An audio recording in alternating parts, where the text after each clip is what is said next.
Capítulo 29. A recompensa merecida. Cristo e seus discípulos estão assentados no Monte das Oliveiras. O sol já transmontou, e as sombras da noite crescem sobre a terra.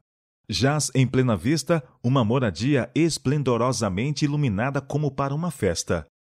A luz jorra das aberturas, e um grupo expectante indica que um cortejo nupcial está prestes a aparecer. Em muitas regiões do Oriente, as festividades nupciais são realizadas à noite. O noivo parte para o encontro da noiva e atrás para casa. À luz de tochas, o séquito dos nubentes sai da casa paterna para seu próprio lar, onde um banquete é oferecido aos convidados. Na cena que Cristo contemplava, um grupo esperava o aparecimento do séquito nupcial para a ele se juntar. Na adjacência do lar da noiva esperavam 10 virgens trajadas de branco. Todas levam uma lâmpada acesa e um frasco de óleo. Todas aguardam ansiosamente a aparição do esposo. Há, porém, uma tardança. Passa-se 1 hora após outra. As vigias fatigam-se e adormecem. À meia-noite, ouve-se um clamor. Aí vem o esposo, sai-lhe ao encontro. As tosquenejantes despertam, de repente, e levantam-se. Vem o cortejo aproximando-se resplandecente, de tochas e festivo, com música. Ouvem as vozes do esposo e da esposa. As 10 virgens tomam suas lâmpadas e começam a aparelhá-las, com pressa de partir. 5 delas, porém, tinham deixado de encher seus frascos. Não previram demora tão longa e não se prepararam para a emergência. Em aflição, apelam para suas companheiras mais prudentes, dizendo: Dai-nos do vosso azeite, porque as nossas lâmpadas se apagam. Mas as 5 outras, com suas lâmpadas há pouco aparelhadas, tinham seus frascos esvaziados. Não tinham óleo de sobra, e respondem: Não seja caso que nos falte a nós e a vós, e diantes aos que vendem, e comprai-o para vós. Enquanto foi comprar, o séquito foi-se e as deixou.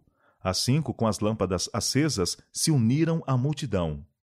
Entraram na casa com um cortejo nupcial e fechou-se a porta. Quando as virgens loucas chegaram à entrada da casa do banquete, receberam uma recusa inesperada. O anfitrião declarou: Não vos conheço. Foram abandonadas ao relento, na rua solitária, nas trevas da noite. Quando Cristo, sentado, contemplava o grupo que aguardava o esposo, contou aos discípulos a história das 10 virgens, ilustrando, pela experiência delas, a da igreja que viveria justamente antes de sua segunda vinda. Os 2 grupos de vigias representam as 2 classes que professam estar à espera de seu Senhor. São chamadas virgens, porque professam fé pura. As lâmpadas representam a palavra de Deus. Diz o salmista: Lâmpada para os pés é a tua palavra, e luz para o meu caminho. Salmo 119, verso 105. O óleo é o símbolo do Espírito Santo. Assim é representado o Espírito na profecia de Zacarias. Tornou o anjo que falava comigo, diz ele, e me despertou, como a um homem que é desperto do seu sono, e me disse: Que vês? E eu disse: Olho, e eis um castiçal todo de ouro, e um vaso de azeite no cimo, com suas 7 lâmpadas, e cada lâmpada posta no cimo tinha 7 canudos, e por cima dele 2 oliveiras, uma à direita do vaso de azeite e outra à sua esquerda. E falei e disse ao anjo que falava comigo, dizendo: Senhor meu, que é isto?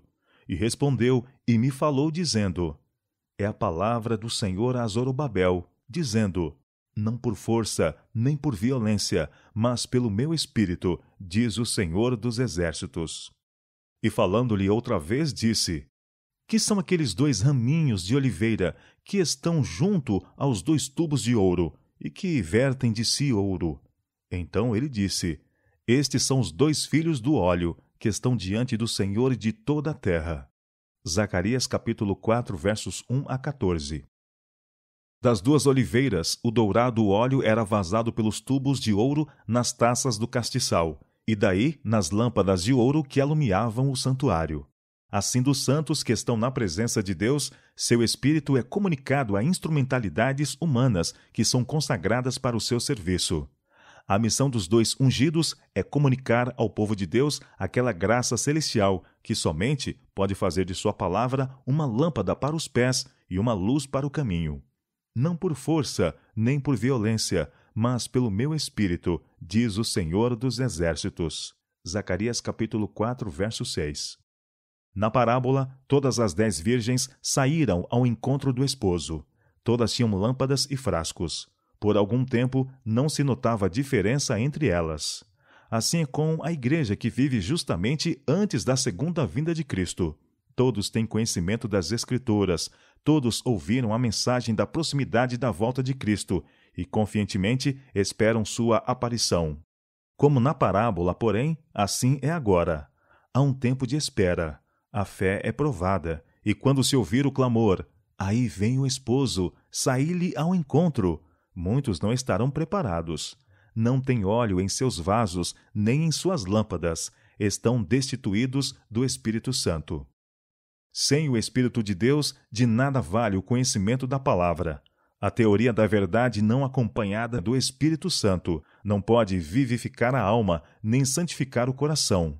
Pode estar-se familiarizado com os mandamentos e promessas da Bíblia, mas se o Espírito de Deus não introduzir a verdade no íntimo, o caráter não será transformado. Sem a iluminação do Espírito, os homens não estão aptos para distinguir a verdade do erro e serão presa das tentações sutis de Satanás. A classe representada pelas virgens loucas não é hipócrita. Tem consideração pela verdade. Advogaram-na. São atraídos aos que creem na verdade, mas não se entregam à operação do Espírito Santo. Não caíram sobre a rocha, que é Cristo Jesus, e não permitiram que sua velha natureza fosse quebrantada. Essa classe é representada também pelos ouvintes comparados ao pedregal.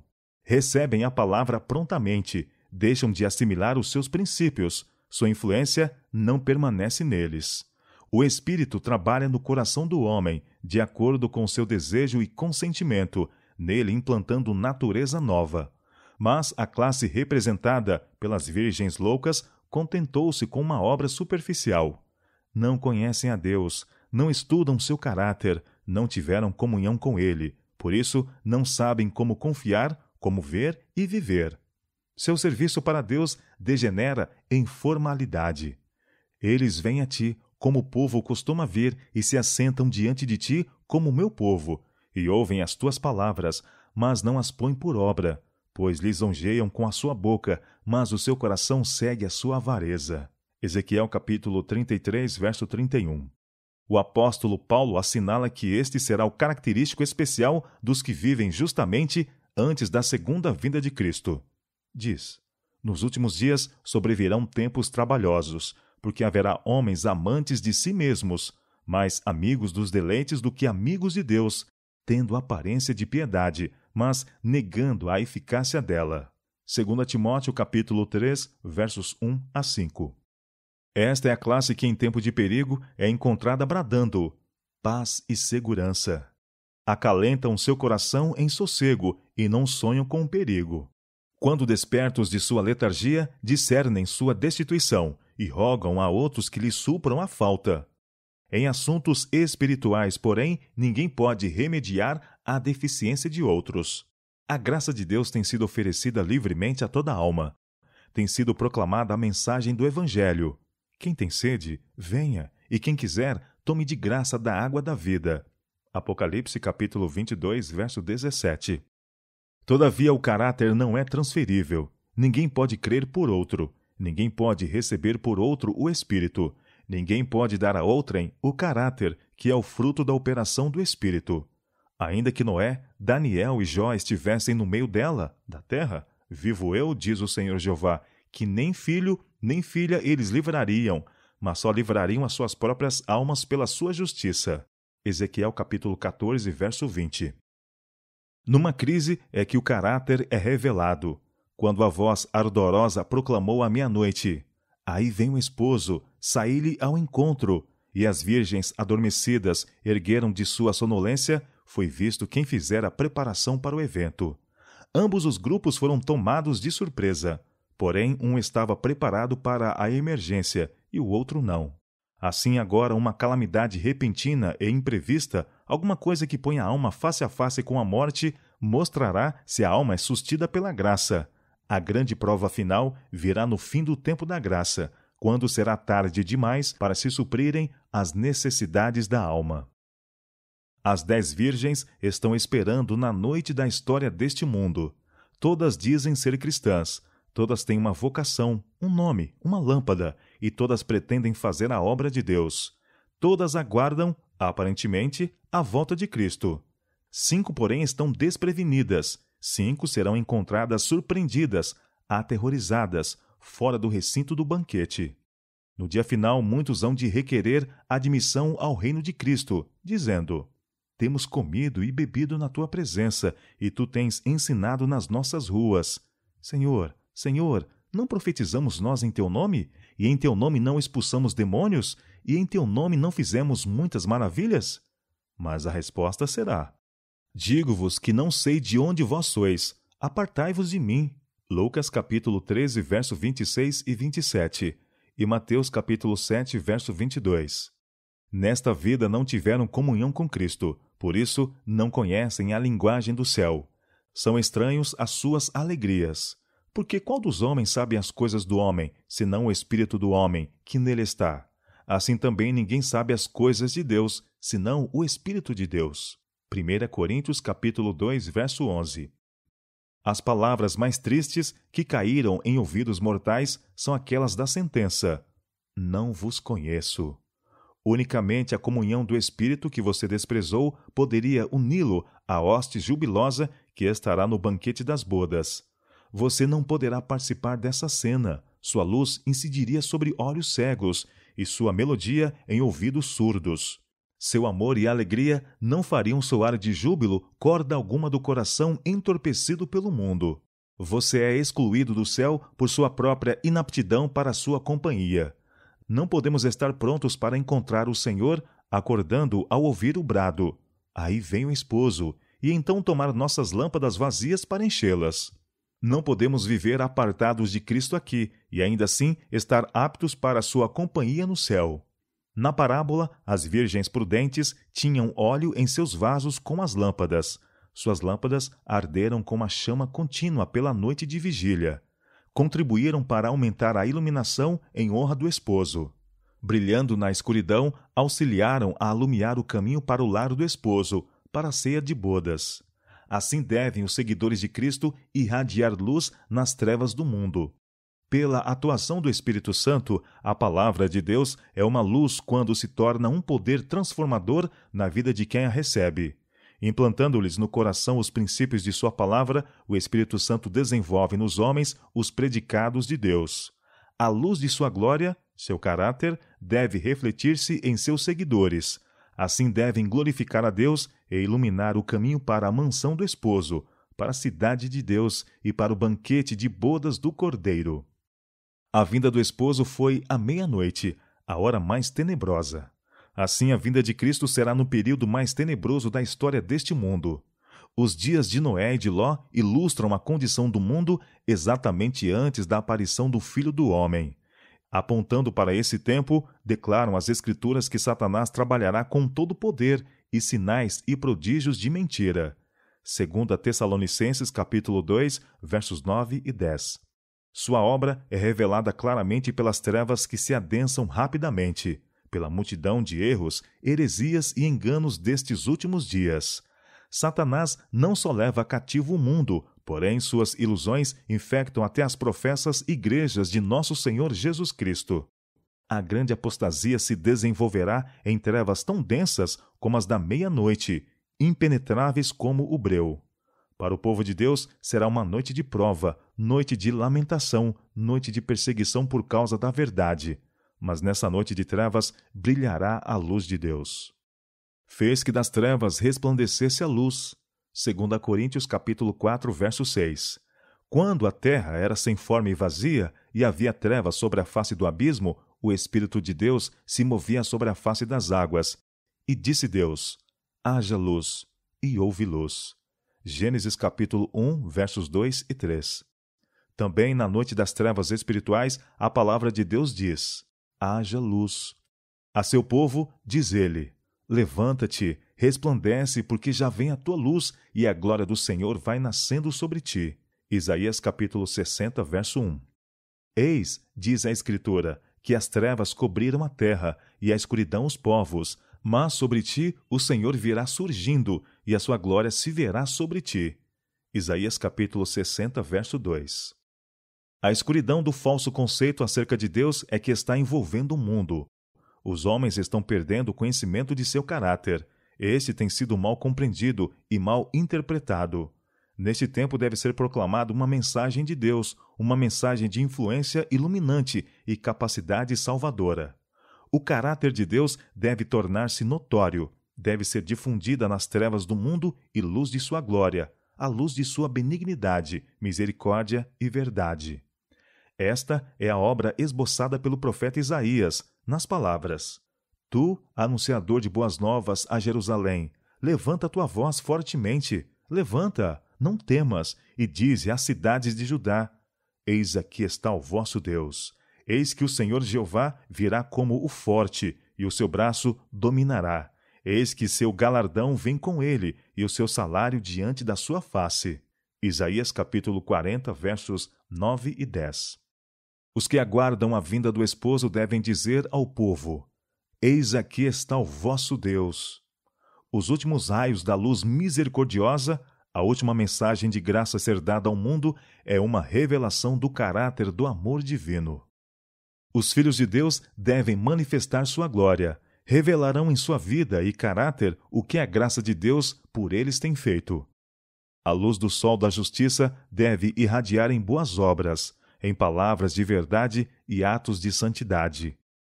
Cristo, o resplendor da glória do Pai, veio ao mundo como sua luz. Veio para representar Deus aos homens, e dele está escrito que foi ungido com o Espírito Santo e com virtude, e andou fazendo bem.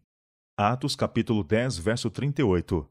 Na sinagoga de Nazaré disse: O Espírito do Senhor é sobre mim, pois que me ungiu para evangelizar os pobres, enviou-me a curar os quebrantados do coração e a pregoar liberdade aos cativos, e dar vista aos cegos, a pôr em liberdade os oprimidos, a anunciar o ano aceitável do Senhor. Lucas capítulo 4, verso 18 e 19. Esta foi a obra de que encarregou os discípulos. Vós sois a luz do mundo, disse ele. Assim resplandeça a vossa luz diante dos homens, para que vejam as vossas boas obras e glorifiquem a vosso Pai que está nos céus. Mateus capítulo 5, versos 14 e 16. Esta é a obra que o profeta Isaías descreve dizendo: Porventura não é também que repartas o teu pão com o faminto e recolhas em casa os pobres desterrados? E vendo nu o cubras? E não te escondas da tua carne? Então romperá a tua luz como a alva, e a tua cura apressadamente brotará. E a tua justiça irá diante da tua face, e a glória do Senhor será a tua retaguarda. Isaías capítulo 58, versos 7 e 8. Assim, pois, a glória de Deus deve brilhar mediante sua igreja na noite de trevas espirituais, soerguendo os oprimidos e confortando os que choram. Em todo o nosso redor ouvem-se os gemidos de um mundo de aflições. Em todos os lados há necessitados e miseráveis. Nosso dever é auxiliar, aliviar e abrandar as agruras e misérias da vida. O serviço prático será muito mais eficiente do que meramente pregar sermões. Devemos alimentar o faminto, vestir o nu e asilar o desabrigado. E somos chamados para fazer mais do que isto. As necessidades da alma, só o amor de Cristo pode satisfazer. Se Cristo em nós habitar, nosso coração estará cheio de simpatia divina. Abrir-se-ão as fontes cerradas do zeloso amor cristão. Deus requer não somente as nossas dádivas para os necessitados, mas também nosso semblante amável, nossas palavras de esperança, nosso cordial aperto de mão. Quando curava os doentes, Cristo punha sobre ele as mãos. Também devemos chegar-nos em contato íntimo com quem procuramos beneficiar. Muitos há que não têm mais esperança. Dê-lhes novamente a luz do sol. Muitos perderam o ânimo. Diga-lhes palavras de conforto. Ore por eles. Aos que carecem do pão da vida, leia-lhes da palavra de Deus. Muitos padecem de uma enfermidade da alma que bálsamo nenhum pode restaurar, médico algum curar. Ore por essas almas, encaminhe-as a Jesus. Conte-lhes que há um bálsamo e um médico em Gileade. A luz é uma bênção, bênção universal que difunde seus tesouros sobre um mundo ingrato, ímpio e desmoralizado. Assim é com a luz do sol da justiça. Envolta como está, nas trevas do pecado, aflição e padecimento, toda a terra precisa ser iluminada com o conhecimento do amor de Deus. Nenhuma seita, casta ou classe deve ser privada da luz que refulge do trono celeste. A mensagem de esperança e misericórdia tem que ser levada aos confins da terra. Quem quiser pode aproximar-se, tomar do poder de Deus e fazer paz com Ele, e Ele fará paz. Não mais devem os pagãos estar envoltos em trevas da meia-noite. A escuridão deve desaparecer diante dos fulgurantes raios do sol da justiça. O poder do inferno será vencido. Mas ninguém pode dar aquilo que não possui. Na obra de Deus, a humanidade nada pode originar. Ninguém pode, por seus próprios esforços, tornar-se para Deus um portador de luz. Vertido pelos mensageiros celestes nos tubos de ouro, para ser conduzido do áureo vaso às lâmpadas do santuário, o dourado óleo produzia luz contínua, clara e brilhante. O amor de Deus, continuamente transmitido ao homem, é que o habilita a comunicar luz. O áureo óleo do amor corre livremente no coração de todos os que pela fé estão unidos a Deus, para resplandecer novamente em boas obras, em serviço real e sincero para Ele. Na grande e incomensurável dádiva do Espírito Santo estão contidos todos os recursos celestes. Não é por qualquer restrição da parte de Deus que as riquezas de sua graça não afluem para os homens, neste mundo. Se todos recebessem de bom grado, todos seriam cheios de seu Espírito. Toda alma tem o privilégio de ser um conduto vivo, pelo qual Deus pode comunicar ao mundo os tesouros de sua graça, as insondáveis riquezas de Cristo. Nada há que Cristo mais deseje do que agentes que representem ao mundo seu espírito e caráter. Não há nada de que o mundo mais necessite que da manifestação do amor do Salvador, mediante a humanidade. Todo o céu está à espera de condutos pelos quais possa ser vertido o óleo santo para ser uma alegria e bênção para os corações humanos. Cristo tomou todas as providências para que sua igreja seja um corpo transformado, iluminado pela luz do mundo, possuindo a glória de Emanuel.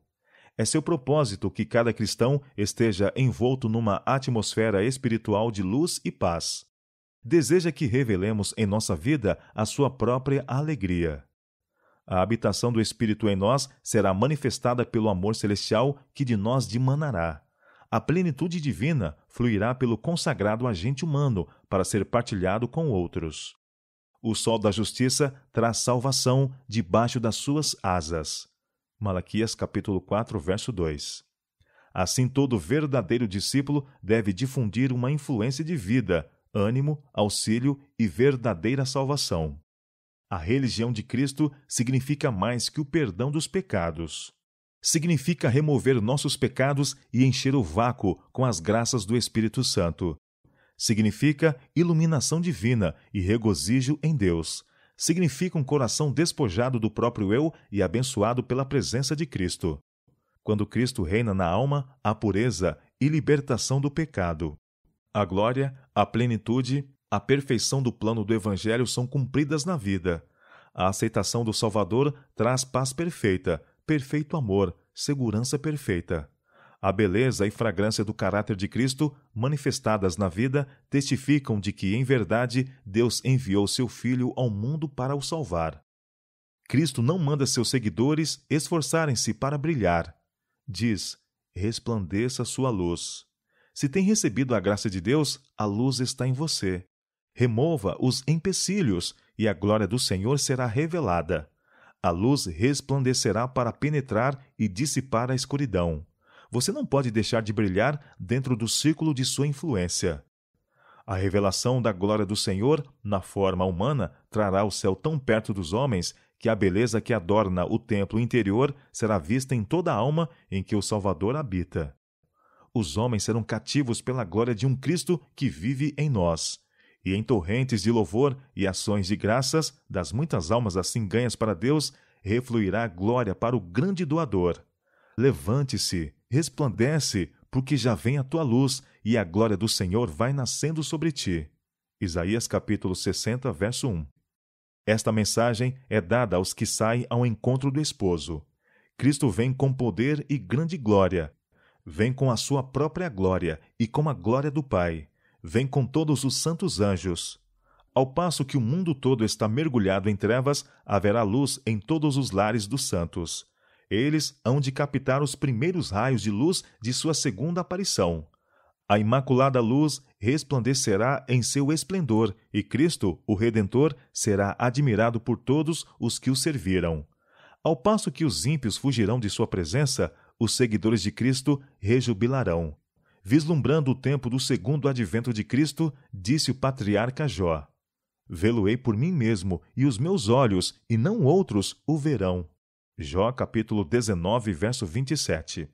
Dos fiéis seguidores, Cristo tem sido companheiro diário, amigo familiar. Viveram em contato íntimo, em comunhão constante com Deus. A glória de Deus fulgiu sobre eles. Refletiu-se neles a luz do conhecimento da glória de Deus na face de Jesus Cristo. Agora se regozijam nos raios não ofuscados do resplendor e glória do Rei em sua majestade. Estão preparados para a comunhão do céu, pois têm o céu no coração. De fronte erguida, os brilhantes raios do sol da justiça sobre eles resplandecendo, com júbilo, porque sua redenção se aproxima, saem ao encontro do esposo, dizendo: Eis que este é o nosso Deus, a quem aguardávamos, e ele nos salvará. Isaías capítulo 25, verso 9. E ouvi como que a voz de uma grande multidão, e como que a voz de muitas águas, e como que a voz de grandes trovões que dizia: Aleluia! Pois já o Senhor Deus Todo-Poderoso reina. Regozijemo-nos e alegremo-nos, e demos-lhe glória, porque vindas são as bodas do Cordeiro, e já sua esposa se aprontou. E disse-me: Escreve, bem-aventurados aqueles que são chamados à ceia das bodas do Cordeiro, porque é o Senhor dos senhores e o Rei dos reis. Vencerão os que estão com ele, chamados e eleitos e fiéis. Apocalipse capítulo 19, versos 6 a 9 e Apocalipse capítulo 17, verso 14.